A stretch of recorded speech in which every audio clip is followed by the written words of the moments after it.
कितामपुरा नाम का एक गांव था जहां पर आदित्य पकोड़ा बेचा करता था। बारिश का समय था और सब बारिश में आदित्य की दुकान में पकोड़ा खाने के लिए आया करते थे। एक दिन काफी जोर से कितामपुरा में बारिश आने लगी और तभी एक आदमी आदित्य के पास आता है। आदित्य, जल्दी दुकान बंद करो और निकलो, गांव में बाढ़ आने वाली है। क्या सच में? हाँ भाई, सच में, जल्दी निकलो। आदित्य अपनी दुकान बंद करके गांव से बाहर चला जाता है और गांव में तेज बारिश के कारण बाढ़ आ जाती है। सिर्फ मनोज के खेत को छोड़कर सारे गांव वालों के खेत खलिहान उजड़ चुके थे। गांव में भूखमरी का समय आ चुका था। अब हम क्या खाएंगे? पूरे गांव के खेतों को तो बाढ़ उजाड़ कर ले गई। कोई बात नहीं, आप सब मुझसे अपने खाने के लिए सब्जियां खरीद सकते हैं। सिर्फ मेरे खेत को ही इस बाढ़ में कुछ नहीं हुआ। आदित्य अपनी पकौड़े की दुकान को एक बार फिर गांव में खोल लेता है, मगर उसके पास पकौड़े बनाने की सामग्री नहीं होती, तो वो मनोज सब्जी वाले से सब्जी खरीदने जाता है। अरे मनोज भाई, 3 किलो प्याज देना। और कितना भाव हो गया प्याज का? 70 रुपए किलो प्याज का भाव चल रहा है भाई। क्या 70 रुपए? वो भी 1 किलो के? मनोज भाई, ये गलत है। आपको पता है कि गांव की स्थिति क्या चल रही है। लोगों के पास खाने के लिए खाना तक नहीं है और उनके खेत भी तहस नहस हो चुके हैं। उनके कमाने का स्रोत ही खेती है। इस समय लोगों की मदद की जगह आप लोगों को लूटने में लगे हैं। अरे आदित्य, तुम अपना पेट भरो ना। तुम्हारे आगे पीछे तो कोई है नहीं, तो तुम्हें इतना दूसरों के बारे में क्यों सोच रहे हो? गलत है, बहुत गलत है ये मनोज। आदित्य लोगों के उजड़े हुए खेतों को देखता है और कहता है, एक समय था जब ये सब लोगों की रोजी रोटी का जरिया हुआ करता था, मगर ये सब कुछ बंजर सा लग रहा है। एक दिन इनकी सालों की मेहनत को डुबा ले गया। गांव में भूखमरी छाई है, लोग बीमार हो रहे हैं और मैं हमेशा की तरह आज भी कुछ नहीं कर पा रहा। मैं किसी काम का नहीं हूं। आदित्य गांव की स्थिति को लेकर उदास था। तभी उस उजड़े खेत पर एक मनुष्य चमत्कारी रूप से आ जाता है। मैं समुद्र का राजा हूँ। ये जो बाढ़ तुम्हारे गांव में आई थी, ये मेरी ही गलती की वजह से आई थी। मुझे क्षमा कर देना बेटा। जब बारिश हद से ज्यादा आने लगी तो मैं अपने समुद्र की सीमा को अपने संतुलन में नहीं रख पाया, जिस वजह से इस गांव में बाढ़ आ गई। आज गांव में लोगों के पास खाने के लिए कुछ भी नहीं है और मैं उनके लिए कुछ भी नहीं कर पा रहा हूं। मैं अपनी गलतियों को सुधारना चाहता हूं। बताओ, तुम इन गांव वालों की मदद क्यों करना चाहते हो? मैं अपना जीवन अकेले जीता रहा हूं। इन गांव वालों को छोड़कर मेरा और कोई नहीं है। ये गांव वाले ही मेरा परिवार है।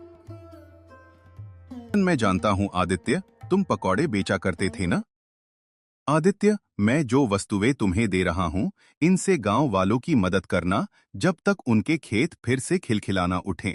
समंदर लोक के राजा हाथ आगे करते हैं और उनके हाथ में एक कढ़ाई आ जाती है और राजा वो कढ़ाई आदित्य को दे देते हैं। इस तो कढ़ाई का मैं क्या करूं महाराज? पकौड़े बनाने के लिए प्याज और तेल की भी जरूरत है, वरना मैं पकौड़े बेचकर गांव वालों की मदद कैसे करूंगा? ये कोई ऐसी वैसी कढ़ाई नहीं है। इसमें तुम्हें तेल की आवश्यकता नहीं पड़ेगी। इसमें तुम पानी डाल देना और किसी सब्जी की जरूरत नहीं पड़ेगी। बाढ़ में आए हुए पत्थर को इस कढ़ाई में डाल देना, वो पकौड़े बन जाएंगे। आदित्य कढ़ाई को लेकर अपने घर चला जाता है और कढ़ाई में पानी डालता है और फिर उसके अंदर पत्थर डालता है। पत्थर थोड़ी देर बाद पकौड़े में बदल जाते हैं। ये तो सच में पकौड़े में बदल गए। मैं कल से ही गांव में पकौड़े बेचना शुरू कर देता हूँ, वो भी 1 अड़म कम दामों में। आदित्य गांव में पकौड़े बेचना शुरू कर देता है। तभी वहां पर एक आदमी उसके पास से पकौड़े लेने आता है। मुझे थोड़े पकौड़े दे दो बेटा। मेरी एक छोटी लड़की है, उसने भी बहुत दिनों से कुछ नहीं खाया। उसकी तबीयत भी ठीक नहीं है। दे दो बेटा, थोड़ा खाने के लिए पकौड़े दे दो। गैकुल, चिंता मत कीजिए, मैं अभी देता हूँ। इसके पैसे देने की आपको कोई जरूरत नहीं है। आप बस अपना और अपनी बेटी का ध्यान रखिए। और ये लीजिए, 1 प्लेट अभी यहीं खा लीजिए। जैसे ही वो आदमी उन पकौड़ों को खाता है तो मानो जैसे उसमें एक नई जान सी आ गई हो। खाते ही वो एकदम तंदुरुस्त हो जाता है। ये तो चमत्कारी पकौड़े हैं। इसे खाते ही मेरी पीठ का दर्द गायब हो गया और मैं तंदुरुस्त महसूस कर रहा हूँ। ये जादुई पकौड़े हैं। इसे मैंने पत्थर से बनाए हैं। इसे खाकर लोगों की बीमारी भी ठीक हो जाती है।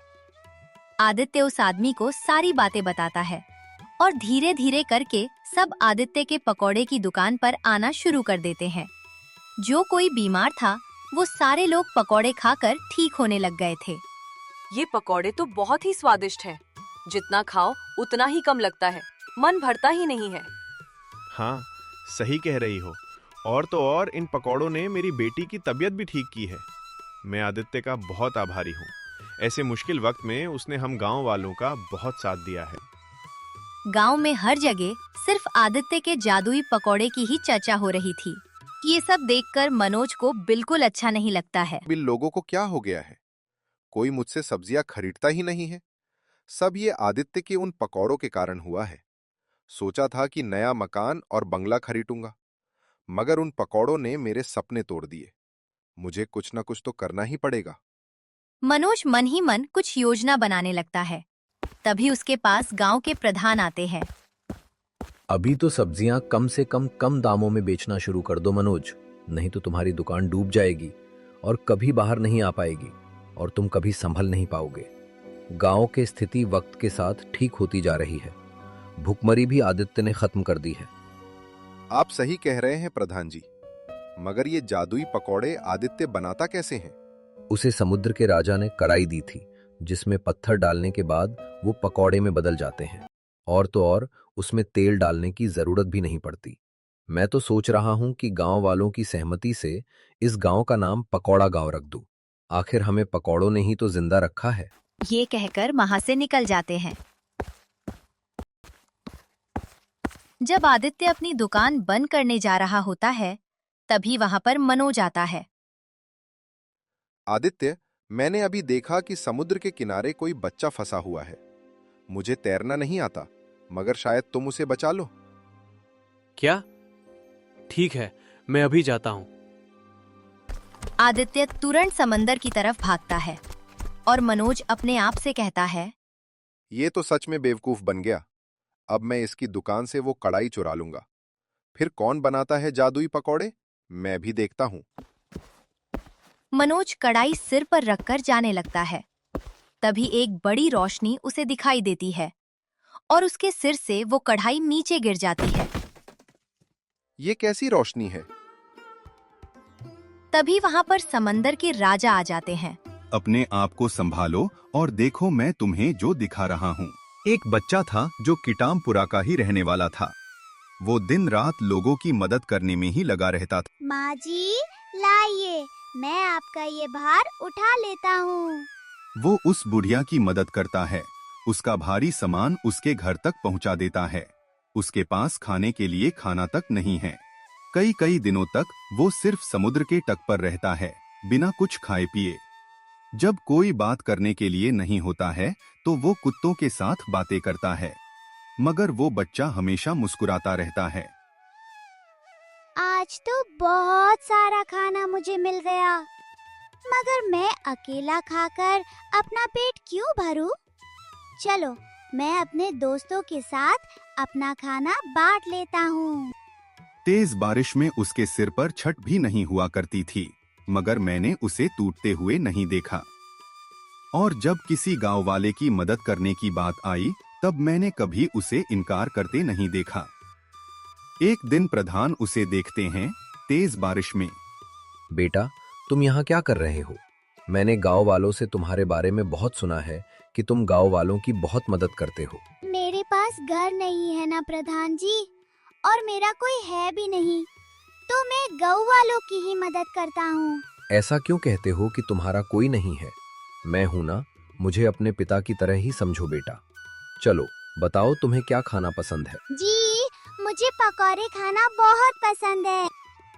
ये कहानी आदित्य की है, जिसके पास कुछ नहीं था, मगर जो कुछ भी था उससे भी वो लोगों की मदद ही करता था। और एक यहाँ तुम हो, जिसके पास सब कुछ है, फिर भी किसी की मदद नहीं करते। मुझे माफ कर दीजिए महाराज। अब जब सबके खेत खलियान बढ़ेंगे, तुम्हारे सिर्फ घटेंगे। जब भी इस गांव में बारिश आएगी, तुम्हारे खेत और खलियान नष्ट हो जाएंगे, मगर गांव वालों के खेत एक नई सुबह की तरह खिलेंगे। मनोज निराश होकर वहां से चला जाता है। आदित्य भी अपनी दुकान पर वापस आ जाता है और पकौड़े बेचना शुरू कर देता है। और प्रधान सारे गांव वालों की सहमति से गांव का नाम किताबपुरा गांव से पकौड़ा गांव रखते थे।